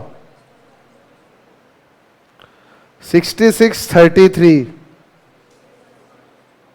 तो समझ आ रहा है? फर्स्ट केस में जो लिख रहा हूं ये रिजर्व्स लिख रहा हूं, सेकेंड जो लिख रहा मैं डिपॉजिट लिख रहा। Reserves deposits, reserves deposits. Deposit यानी डिपॉजिट बांटा लोगों को, मैंने नहीं रखा। कमर्शियल बैंक क्या करती? डिपॉजिट देती कि नहीं देती लोगों को? और रिजर्व मतलब अपने पास रखना पड़ेगा। हाँ, डिपॉजिट कौन सा पकड़ना चाहिए आपके हिसाब से? यहाँ पे मैंने जो लोगों को डिपॉजिट दिया कि मेरे पास जो डिपॉजिट आए उसमें से मैंने कितना रिजर्व रखा? पक्का? नहीं, मुझे मालूम है ये चीज, आपको नहीं मालूम। मैं पहले आपका दिमाग रब कर रहा। जितना कंफ्यूज होना अब भी हो जाओ, जितना कंफ्यूज होना है अब भी हो जाओ। एग्जाम में कोई गुंजाइश नहीं चाहिए हमको कंफ्यूजन की। जीरो टॉलरेंस पॉलिसी है भैया हमारी, इसीलिए पूरा कंफ्यूज अब बीच कर रहा हूं। कौन सा डिपॉजिट होना चाहिए? जो लोगों को दिया कि लोगों ने हमको दिया? जो हमने लोगों को दिया। अच्छा, कि लोगों ने हमको दिया। अच्छा, फिर थर्ड केस में क्या होगा? Ratio of currency to deposit, यानी करेंसी, यानी ये पब्लिक की बात है, करेंसी मैंने कितनी रखा और मैंने कितना डिपॉजिट किया, ये होगा कि मेरे पास कितना डिपॉजिट है। सीधी बात है ना, मैंने कितना डिपॉजिट किया, किसमें? बैंक में। हाँ ठीक है, ये तो ठीक है। चलो इसमें और सोच के जवाब दे दो, बी वाले में।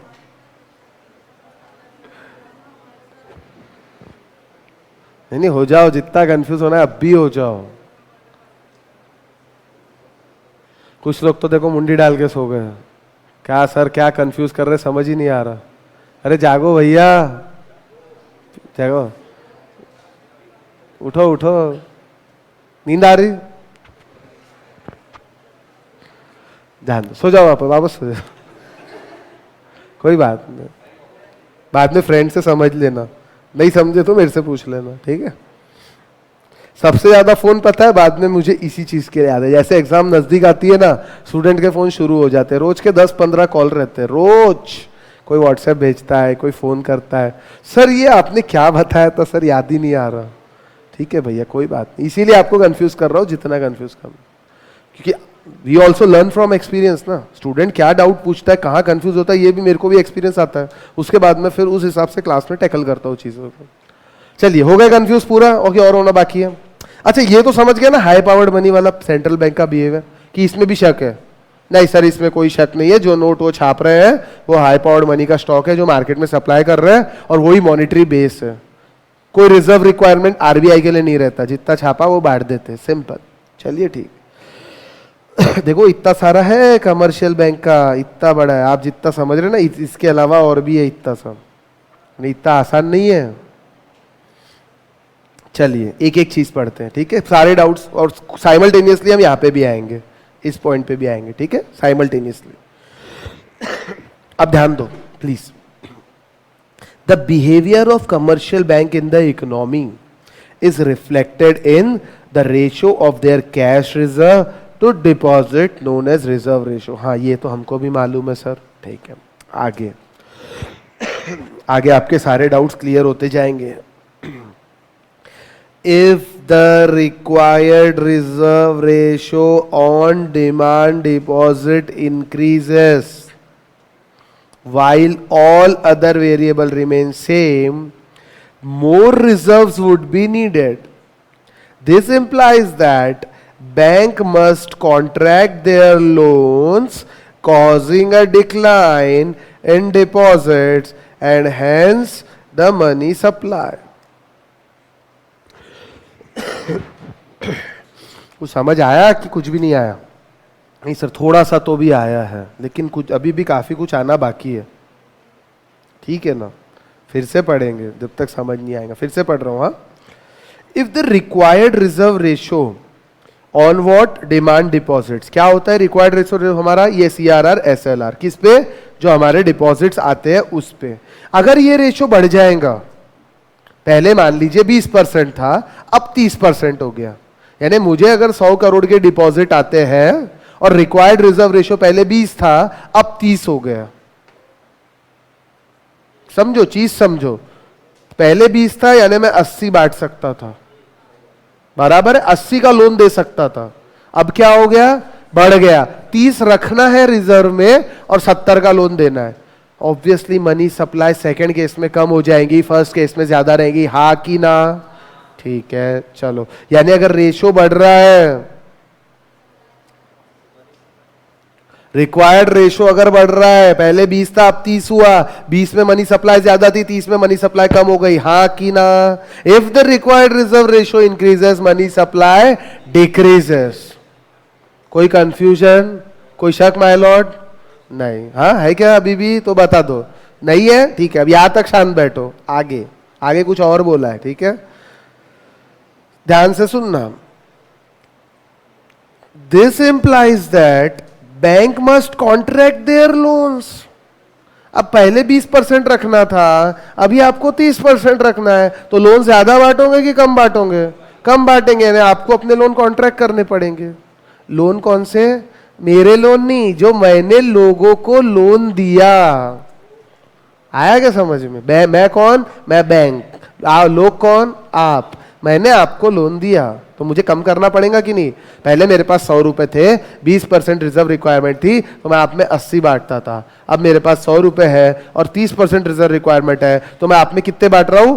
70 बांट रहा हूं। तो मैंने कॉन्ट्रैक्ट किया कि नहीं किया? कितने से? 10 से। समझा क्या? अरे हाँ कि ना, कुछ तो बोलो। इससे ज्यादा नीचे लेवल पे क्या उतरूंगा मैं, बताओ? causing a decline in deposits and hence in money supply। अरे causing a decline in deposits and hence money supply, इसका मतलब क्या हुआ?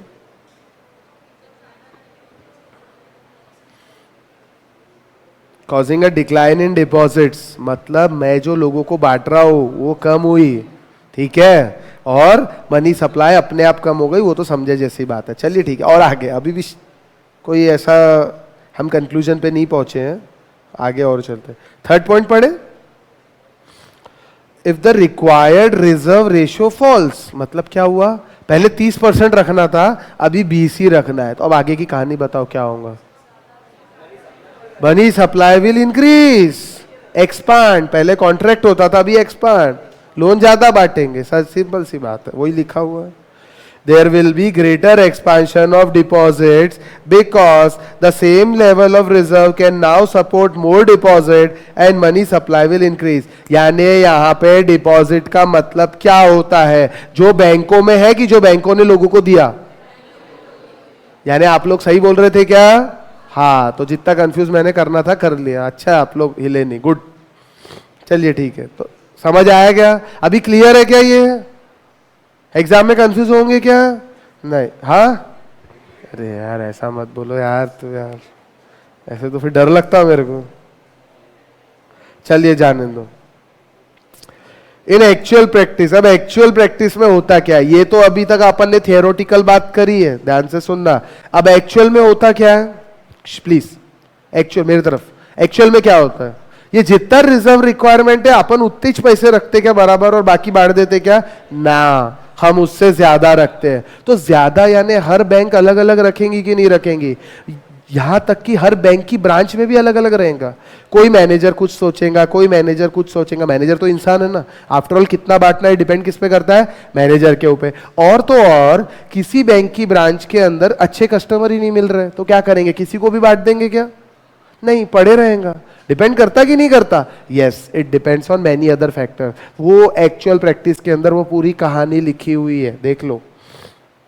In actual practice, the commercial bank keep only a part or fractions of their total deposits in the form of cash reserve। अभी cash reserve चीज अलग है।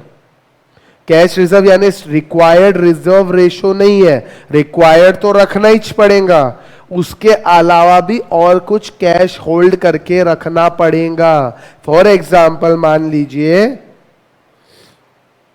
आपके total demand liabilities plus time liabilities. Demand मतलब कब देना पड़ेगा पता नहीं, और टाइम लायबिलिटीज कब देना है ये हमको पता है, ठीक है। ये दोनों, ये भी 50 करोड़ है, ये भी 50 करोड़ है। टोटल कितना हो गया आपका? 100 करोड़। इसमें से मान लो 20% आपको रेशो, रिक्वायर्ड रेशो रिजर्व में रखना है। यानी अब लोन कितना बांट सकते बेटा? ज्यादा से ज्यादा 80 करोड़ रुपए का लोन आप बांट सकते हो। थोड़ी देर के लिए 80 करोड़ में से कुछ तो अपने रिजर्व रखेगा बैंक वाला मैनेजर। कितना रखेगा? मान लो 10 करोड़ रुपए रखता है या 20 करोड़ रुपए रखता है, इसको डर ज्यादा है, तो कितना बांटेगा ये? 60 करोड़। लेकिन आपने एक चीज देखा यहां पे, इसको कभी भी लोग अगर मांगे तो कितने रुपए देने पड़ सकते हैं एट अ टाइम? आपको आज मैं बोलता हूं फॉर एग्जांपल, आप सबका अकाउंट यहाँ की कोई तो भी धर्मपेट ब्रांच के, एसबीआई के धर्मपेट ब्रांच में है। एसबीआई नहीं, एसबीआई तो बहुत अच्छी बैंक हो गई, थोड़ी कोई नहीं नहीं, पीएनबी नहीं, कोई कोऑपरेटिव बैंक, धर्मपेट महिला कोऑपरेटिव बैंक, धर्मपेट है और महिला बैंक है, महिला यानी वैसे ही सोए हुए, ठीक है। सही में एकदम पागल है वो बैंक के कर्मचारी, एकदम पागल, यानी बहुत नीचे का लेवल है सच्ची। हम नाम में ही महिला है ना, क्या करेंगे, ठीक है। मैं किसी को ऐसा मतलब मेरी भावनाओं को समझो आप, ठीक है। तो सुनो होता क्या है, सुनो, अरे सुनो ना, वहां पे सिर्फ महिला ही काम करती है ऐसा नहीं है, जेंट्स भी काम करते हैं, ठीक है। तो धर्मपेट महिला, सुनो नागपुर में ही है, कहीं और नहीं है, और धर्मपेट में ही है, ठीक है। अब धर्मपेट नहीं, और भी ब्रांचेस है लेकिन धर्मपेट मेन ब्रांच है। आप सबके अकाउंट है वहां पे, और आप सब, अरे जस्ट इमेजिन, आप सबके अकाउंट धर्मपेट महिला बैंक में है, और आप सबने मान लीजिए आप 50 लोगों 1-1 करोड़ सबने जमा करके रखे हैं। कौन से अकाउंट में? एफडी नहीं, ये डिमांड लायबिलिटीज, मतलब आपके करंट और सेविंग अकाउंट में पड़े। और मैं यहाँ पे आपको अनाउंस करता हूँ, धर्मपेट महिला बैंक आज ही कल ही डूबने वाली है। वो मैंने उसका ऑडिट किया है, वो बैंक की हालत बहुत खराब है, वो कभी भी डूब सकती है। आप लोग क्या करोगे? सीधा जाके 50 के 50 बैंक में लाइन लगा के खड़े हो जाओगे क्या? सेल्फ का चेक लेके हमारे पैसे आज के आज दो, और बैंक को देना पड़ेगा। यस, क्योंकि ये टाइम लायबिलिटी नहीं है बैंक की, ये डिमांड लायबिलिटी है, जब भी डिमांड करे देना पड़ेगा। अब ये धर्मपेट महिला बैंक वाले ने किया क्या था, ये 100 करोड़ में से 20 करोड़ का रिजर्व रिक्वायरमेंट रखा था, 80 करोड़ रुपए में से 20 करोड़ कैश रिजर्व संभाल के रखे थे कि आप जैसे लोग कभी भी मांगने आ जाओ तो दे दूंगा, और 60 करोड़ रुपए का क्या किया? लोन बांट दिया। आप मांगने कितने रुपए जा रहे हो बैंक से? 100 कैसे? टाइम लायबिलिटीज देगा क्या भैया? एफडी मैच्योर होगी तभी मिलेंगे ना, एफडी तोड़वाने का एक प्रोसीजर है, उसको टाइम लगेगा। आज के आज आप लोग भाग गए बैंक में, कितना देना पड़ेगा उस बैंक वाले को? 50 तो देना पड़ेगा, और 50 देना पड़ेगा, और बैंक के पास है कितने? 40 कैसे बेटा? 20 ही है। ये 20 तो आरबीआई के पास है, स्टैट्यूटरी रिक्वायर्ड रेशो, बैंक के पास सिर्फ 20 है। 50 में से सिर्फ 20 है, सब लोग मांगने आ गए, और बैंक आपको पैसे दे पाएंगी क्या? पहले 20 लोग जो लाइन में लगे उनको मिल जाएंगे, बचे लोग क्या होगा? कुछ नहीं, पत्थर उठा के बैंक पे मारेंगे और क्या करेंगे। यस और नो? और आप लोग बाहर जाके प्रोपेगेंडा कर दोगे बैंक का दिवाला निकल गया।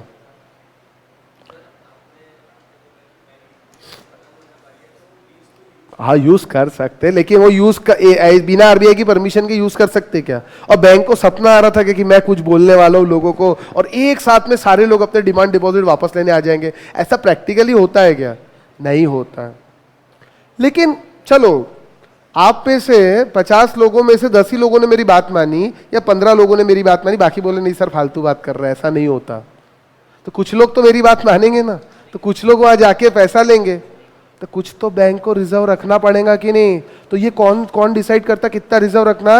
Bank manager. कि कल जाके वर्स्ट सिचुएशन आ जाती है और लोग अचानक आके अपने डिपॉजिट्स विड्रॉ करने लग जाते हैं, जैसा डिमोनेटाइजेशन के साथ टाइम हुआ था। लोग क्या करते थे? पुराने नोट डालते थे और दूसरे चेक से नए नोट निकालते थे। यस और नो? करके गवर्नमेंट ने क्या किया?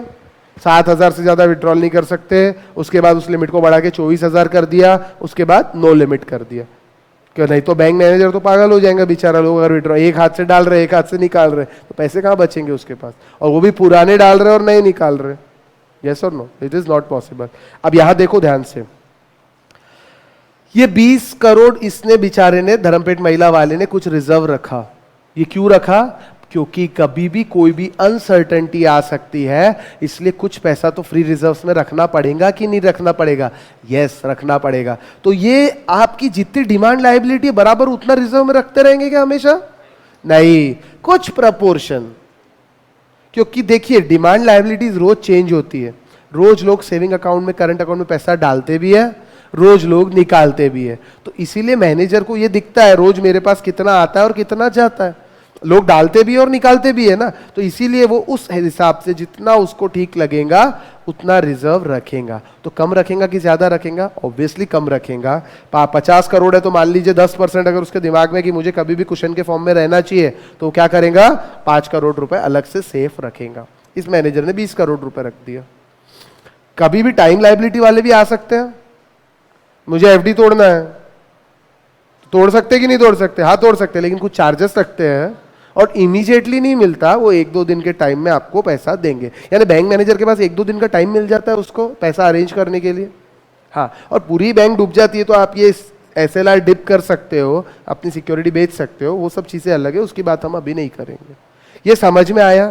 तो इसके जो आगे लिखा है मेन बात वो है, ये देखो, An actual practice actually होता क्या है? The commercial bank keep only a part or fraction of their total deposits in the form of cash reserve. ये cash reserve कौन से दोस्तों? ये statutory reserves के अलावा वाले reserves हैं। ये कैश रिजर्व स्टैट्यूटरी तो रख के मैंने आरबीआई के पास रख दिया, वो तो अलग चीज हो गई। ये उसके अलावा भी मैं कुछ कैश रखूंगा, लेकिन कितना? कुछ फ्रैक्शन। किसका? मेरे टोटल डिपॉजिट्स का। पूरा रख दूंगा तो फिर फायदा क्या? लोन क्या बांटूंगा? यस और नो? समझा नहीं समझा? Actual reserve, however, for commercial banking system as a whole, the actual reserve ratio is greater than required reserve ratio. सही बात है क्या? Required ratio अगर 20% है तो मैं कितना रखूंगा? 30 या 35 या 40 या 25 भी रख सकता हूं। क्यों? क्योंकि रिक्वायर्ड तो मैंने आरबीआई को दे दिया, वो तो मेरा लॉ है, मतलब मैंडेटरी रिक्वायरमेंट है अंडर लॉ। तो बचा कुछ ज्यादा रखूंगा कि नहीं रखूंगा? यानी इसका मतलब है actual reserves are always greater than required reserves. I repeat, actual reserve जितना बैंक वाला रखता है are always greater than required reserve. Simple example, आप अपने जेब में कितने पैसे रखते हो? जितना आपको, मान लीजिए आप पैसे लेके निकलते हो और आपको मालूम है मुझे 2000 आज खर्चा होने वाले, तो बराबर 2000 रखोगे क्या बेटा? नहीं, 2500 या 3000, कुछ ज्यादा रखोगे। यानी एक्चुअल रिजर्व आपने ज्यादा रखा, रिक्वायर्ड कितना था? खर्चा 2000 का होने वाला था, लेकिन फिर भी ज्यादा क्यों रखते? कल अचानक किसी चीज के रेट बढ़ गए, या रास्ते में पैसे का काम पड़ गया, किसी ने पैसे मांग लिया, या जो हम चीज खरीदने जा रहे थे उससे थोड़े ज्यादा पैसे ले लिए। यस और नो? इससे सेफ साइड पे हम थोड़े से पैसे ज्यादा रखते हैं। वैसे ही बैंक करती है, थोड़े पैसे ज्यादा रखती है। ठीक है? Banks keep with them a higher than statutorily required percentage of their deposits in form of cash reserve. जो भी स्टैट्यूटरी परसेंटेज से ज्यादा रखा जाता है उसको कैश रिजर्व्स बोलते हैं, जो बैंक हमेशा अपने पास रखती है। अपन लोग भी घर में कुछ पैसे कैश रखते कि नहीं रखते? क्यों रखते हैं? कभी भी जरूरत पड़ सकती है। वैसे बैंक को भी कभी भी जरूरत पड़ सकती है। और इस पैसे से बैंक लोन देती है क्या, जो एडिशनल सेफ साइड में रखा है? नहीं, कभी नहीं। आप लोग अपने पर्स में कुछ पैसे अलग अंदर छुपा के रखते होंगे, इमरजेंसी के टाइम पे काम आएंगे, तो वो पैसा आप खर्चा करते हो क्या? नहीं करते। ठीक है? वैसे ही the commercial bank do not lead to any additional creation loan, therefore these excess reserve do not lead to creation of money. यानी मनी सप्लाई से इन एक्सेस रिजर्व का कोई लेना देना नहीं है। मनी सप्लाई कहाँ बढ़ेंगी? आप अपने जेब में ही रख रहे हो तो काहे की मनी सप्लाई? ठीक है? Therefore, if the central bank injects money into banking system and these are held as excess reserve by banking system, there will be no effect on deposits or currency and no effect on money supply. इसका मतलब ये है, अगर central bank inject भी करती है money और वो बैंक मैनेजर उसको आगे पास ऑन ही नहीं करता है, एक्सेस रिजर्व बोल के पड़ा रखता है, तो क्या होगा? कुछ नहीं। सेंट्रल बैंक के इंजेक्शन का कोई असर आएगा क्या मनी सप्लाई पे? नहीं आएगा। अरे इंजेक्शन का असर तो तब आएगा ना जब वो बैंक पास ऑन करेंगी, लोगों में डिपॉजिट बांटेंगी। अब वो बांट ही नहीं रही है लोगों में डिपॉजिट, खुद के पास ही पैसा रख दिया, तो क्या फायदा होगा फिर उसका? इसलिए बोलते हैं सेंट्रल बैंक अगर इंजेक्ट करती है तो वो पैसे को बांटना भी पड़ता है, और बैंक बांटती भी है। बांटना इसलिए क्योंकि उनको इंटरेस्ट देना पड़ता है, और वो इंटरेस्ट देने के लिए इंटरेस्ट कमाना भी तो पड़ेगा ना, इसीलिए लोन बांटा जाता है। आई बात समझ में? आगे 2 प्राइमरी फैक्टर्स। अब 2 फैक्टर और बड़े काम के हैं इसके अंदर। एक है इंटरेस्ट रेट और expected deposit outflow. Expected deposit outflow की बात मैं बाद में करूंगा, मैं पहले बात करता हूं इंटरेस्ट रेट की। मुझे एक चीज बताओ, अगर इंटरेस्ट रेट मार्केट में बढ़ जाता है का मतलब पहले बैंक लोन देती थी 7% में, अभी लोन दे रहे हैं 10% में, तो इंटरेस्ट रेट मार्केट में बढ़ गया। यानी बैंक अगर लोन देंगी लोगों को तो बैंक को ज्यादा कमाई होंगी कि नहीं होंगी? बराबर है। और अगर इंटरेस्ट रेट बढ़ता है और बैंक लोन नहीं बांटती है, वो रिजर्व रखती है, तो रिजर्व रखने की कॉस्ट जो है वो महंगा पड़ेगा कि नहीं पड़ेगा? भैया अगर मार्केट में इंटरेस्ट रेट ज्यादा है, पहले 7% था, मैंने मेरे पास रिजर्व रखे, यानी वो रिजर्व रखने की, मुझे मेरे पास रखने की कीमत कितनी थी? Opportunity cost 7%, because cost for loss, cash revenue for gone. What is opportunity cost? Cash flow for gone. अगर मैं वो पैसा अपने पास नहीं रखता, मैं पैसा पब्लिक में डिपॉजिट देता है, पब्लिक में बांटता, तो मुझे कितना परसेंट रिटर्न मिलता? 7%। ठीक है। लेकिन अगर मान लीजिए रिजर्व तो मैंने रखा है, अगर ये 7% का इंटरेस्ट रेट मार्केट में 10% हो जाता है, तो मेरी अपॉर्चुनिटी कॉस्ट बढ़ेंगी कि नहीं बढ़ेंगी? तो ऐसे में बैंक मैनेजर क्या करेगा? You are the bank manager, आप क्या करते हो? 10 करोड़ रुपए रिजर्व में रखते हो, पहले 7% से रेट चल रहा था, आप 7% से लोन बांट ही रहते फॉर एग्जाम्पल, और अचानक ये रेट मार्केट में अब आपको दिख रहा है अब अगर मैं लोन दूं तो लोग 10% में लेने को तैयार हैं, तो आप क्या करोगे? अपने रिजर्व कम करना चाहोगे कि बढ़ाना चाहोगे? कम करना चाहेंगे, क्योंकि अब आपको कॉस्ट ज्यादा लग रही है रिजर्व रखने की। पहले कम लग रही थी इसलिए आप रख रहे थे, अब ज्यादा लग रही, तो आप क्या करोगे? जान दे यार, 10 की जगह 5 ही रखता, बचे 5 तो मार्केट में दे देता हूं। यस और नो? और कॉन्वर्सली क्या होगा? अगर मार्केट में 10% है और रेट 7% आ गया, तो अब आप क्या करोगे? शायद थोड़ा सा रिजर्व बढ़ा देता हूं, वैसे मेरा रिजर्व कम है, क्योंकि कॉस्ट कम लग रही है। आई बात समझ में? इसको बोलते हैं कैरिंग कॉस्ट या अपॉर्चुनिटी कॉस्ट। पढ़ लो, वहां पे लिखा हुआ है if the interest rate, it means the opportunity cost of holding excess reserve rises because the bank have to sacrifice the possible higher earning, and hence the desired ratio of excess reserve to deposit falls. Conversely, a decrease in interest rate will reduce the opportunity cost of excess reserve and the excess reserve will rise. Therefore, we conclude that banking system excess reserve ratio is negatively related to market rate of interest. मतलब market में अगर rate of interest बढ़ेगा तो वो reserve कम रखेगा, market में दे देगा, और मार्केट में अगर इंटरेस्ट रेट कम हो जाएगा तो अपॉर्चुनिटी कॉस्ट कम हो जाएंगी, तो क्या करेगा? रिजर्व ज्यादा रखेगा। तो कौन सा रिलेशन हो गया? Inverse relation. समझ आया क्या? यस और नो? तो एक चीज और बोली थी, किस पे डिपेंड करता है? 2 प्राइमरी फैक्टर्स। कौन से? एक मार्केट इंटरेस्ट रेट और दूसरा क्या है? Expected deposit outflow. अब ये डिपॉजिट मतलब क्या हुआ? अभी बताया था ना, बैंक के पास जो डिपॉजिट है कि पब्लिक के पास है? पब्लिक के पास। ठीक है, ये डिपॉजिट हमने तय कर लिया था। अगर बैंक को पता चल रहा है कि लोग विड्रॉल ज्यादा करने वाले, that means expected deposit outflow ज्यादा होने वाला है, तो बैंक वाला रिजर्व बढ़ाएगा कि कम करेगा? रिजर्व ज्यादा रखेगा। आपको मालूम है आज खर्चा ज्यादा लगने वाला है, तो जेब में पैसे ज्यादा रखोगे कि नहीं रखोगे? यस और नो? और खर्चा कम लगने वाला है तो अरे घर से निकले आपके भाई बहन या जो भी, अभी शादी तो हुई नहीं आपकी, XYZ किसी ने तो भी बोला आज अपन नहीं क्या खाना खाने के लिए ताज में ही जाएंगे, तो आप क्या करोगे? एक काम करो, 4-5 नोट ज्यादा रख लो। और अगर आपके भाई बहन किसी ने बोला आज एक काम करेंगे ना, ठेले पे पाव भाजी खा लेंगे, तो आप क्या करोगे? पैसा कम रखोगे। यानी फर्स्ट केस में आपको मालूम है खर्चा ज्यादा होने वाला है, मेरा पैसा ज्यादा जाने वाला है, तो मैं रिजर्व ज्यादा रख रहा। ठीक है, ठीक है। और अगर मुझे पता है मेरा पैसा कम जाने वाला है, तो मैं रिजर्व कम रखूंगा। ठीक है, शादी होंगी जब पता चल जाएगा आपको ये सब चीजें। आगे चलते हैं। हाँ, कौन से पॉइंट में? एक सेकंड, कौन से पॉइंट में? अरे उस पे आता हूं, अभी उस पे आने वाला हूं वापस। ये इसकी बात कर रहे हैं ना, the ratio of reserve to deposit. हाँ, तो नहीं, टोटल है। इस रिजर्व में statutory requirement plus excess reserve दोनों आता है।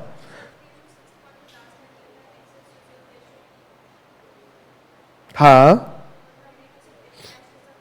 नहीं, दोनों की। एक्सेस रिजर्व मतलब क्या होता है पता है? इसके अंदर जो स्टैट्यूटरीली आपने रखा वो तो रखा, प्लस एक्सेस और आपने रखा। आप पहले 5 रखते थे और एक्सेस 10 रखते थे। कैश ये है, बिल्कुल। ये कहना चाहता है कि ये जो एक्सेस भी आपको रखना है ये भी नेगेटिवली रिलेटेड है। देखिए, वो तो आपको स्टैट्यूटरीली जो रखना है वो रखना है, ठीक है। अब ये यहाँ पे जो एक्सेस रिजर्व रेशो है ना, ये एक्सेस क्या है? Excess over what is statutorily required. यानी 20% अगर आप अगर 30% जेब में रखते हो अपना पैसा और 20% स्टैट्यूटरी रिक्वायर्ड है, तो एक्सेस पता है कितना हुआ? 10 हुआ। ठीक है। हाँ,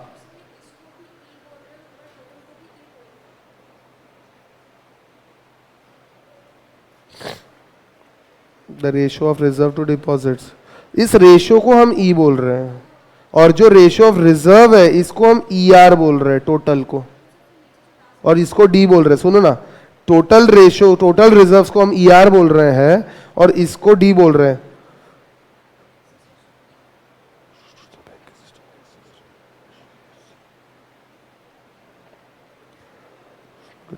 हाँ, ऐसा ही समझ लो आप, एक्सेस रिजर्व, क्योंकि ऊपर तो भैया टोटल की बात की है, ratio of reserve to deposit 100% total है ये। एग्जाम में ये लिख के आए तो क्या पकड़ोगे? हाँ, ये तो बात है, आपके मॉड्यूल में दोनों चीजें है, लेकिन टोटल ऑफ रिजर्व तो पक्का वही है। Total reserve that means what is statutorily required as well as what you are maintaining.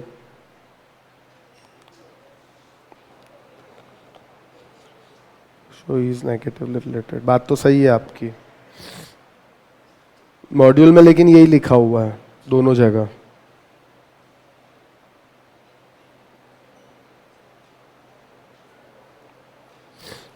एक बार मॉड्यूल और देखता हूं मैं, फिर कुछ चेंज अगर आया है तो। मेरे हिसाब से तो नहीं आया है, क्योंकि कोरिन्थियम टू स्टडी मटेरियल आया है आपका, उसके अंदर ये सब चेंज नहीं किया है, सिर्फ वो वहां पे विद कुछ जहां मिस्टेक थी वहां चेंज किया है। अब ये एक्सेस रिजर्व रेशियो तो वही हो गया ना। या आप ये बोल सकते हो कि इसके अंदर कि बैंकिंग सिस्टम का जो एक्सेस रिजर्व रेशियो है, ये आपका ये भी जो है ये स्टैट्यूटरी प्लस रिक्वायर्ड है, ये आपको समझना पड़ेगा यहाँ पे। एक्सेस रिजर्व रेशियो यानी टोटल जो आप रख रहे हो, आफ्टर ऑल 30, जैसे हम 20 और 30 का एग्जांपल ले रहे हैं, तो एक्सेस रिजर्व रेशियो जो है वो टोटल पकड़ना पड़ रहा है, ऐसा आप बोल सकते हो यहाँ पे, अगर इसमें कोई गलती नहीं है तो ये एक्सेस रिजर्व, देखिए ये तो मुझे पक्का पता है ये। हाँ, एक्सेस वर्ड नहीं बोलना चाहिए था, फिर एक्सेस वर्ड नहीं बोलना चाहिए, एक्सेस वर्ड नहीं बोलना चाहिए था, सिर्फ ये बोलना चाहिए था banking systems reserve ratio is negatively related to market interest rate. लेकिन एक्सेस वर्ड भी इसलिए बोल गलत नहीं है, आप सोच के देखो, स्टैट्यूटरीली तो आपको रखना ही रखना है, वो तो आपके हाथ में है नहीं, मार्केट में इंटरेस्ट रेट कम या ज्यादा हो उससे उसका कोई लेना देना है क्या?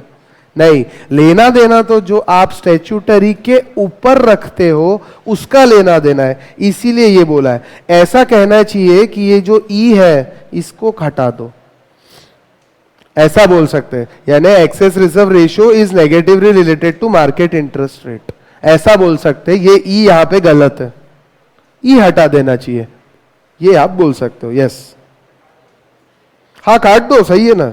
अगर सिर्फ एक्सेस रिजर्व रेशियो आपको लिख के रखना है तो ई यहां पे नहीं आना चाहिए, क्योंकि ई represent the total reserves. Total reserves के अंदर दोनों आ जाते हैं, एक आपके स्टैट्यूटरी और एक आपके जो आप लोग एक्सेस रखते हो, दोनों आ जाते हैं, ई हटा दो।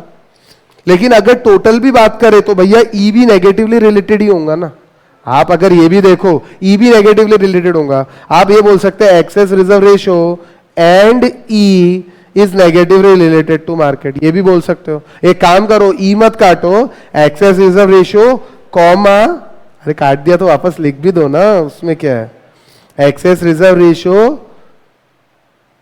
And E is negatively related to market interest rate, ये ज्यादा बेटर है। अगर एक एंड वर्ड डाल देते हैं तो परफेक्ट हो जाता है, ठीक है। अब ये मैं बात कर रहा था डिपॉजिट्स आउटफ्लो की। अगर मुझे पता चलता है कि आज मेरे जो डिपॉजिट्स है वो ज्यादा जाने वाले, तो मैं क्या करूंगा, ज्यादा कैश रिक्वायर्ड ज्यादा रखूंगा। और अगर मुझे लगता है डिपॉजिट्स कोई लेने आने वाला नहीं है तो मैं ज्यादा लोन बांटूंगा, इन्हें रिजर्व्स कम रखूंगा, ठीक है। अब देखो, bank fears that deposits outflow are likely to increase, that is if expected deposit outflow increases, they want more assurance against this possibility and will increase the excess reserve ratio। यानी अगर deposit outflow ज्यादा रहेगा, outflow, तो reserve ratio का requirement बढ़ जाएगा। Conversely, a decline in expected deposit outflow will reduce the benefit of holding excess reserves, and excess reserve will fall.